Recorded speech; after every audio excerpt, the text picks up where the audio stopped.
除咗徒手去練呢一個內練手、外練手一個太極運之外咧，正話介紹過咧，就係個騰圈都可以做到啦。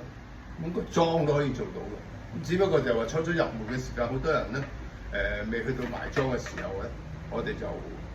用徒手啦，或者用騰圈去玩。咁但係如果去到埋樁嘅時間咧，其實上第一課嘅時間咧，埋樁咧已經係未去做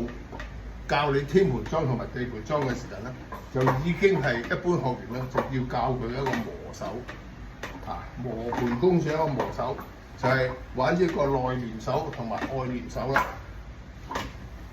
就喺呢度玩出嚟嘅嚇。咁呢個樁咧，亦都係因為譬如好似我哋喺嗰個高度咁，啱啱好嘅手對敵嘅時間咧，啱啱扣住嘅個高度要就翻過嚟咯。咁個馬要落翻啲咧，如果太高就喺呢度玩。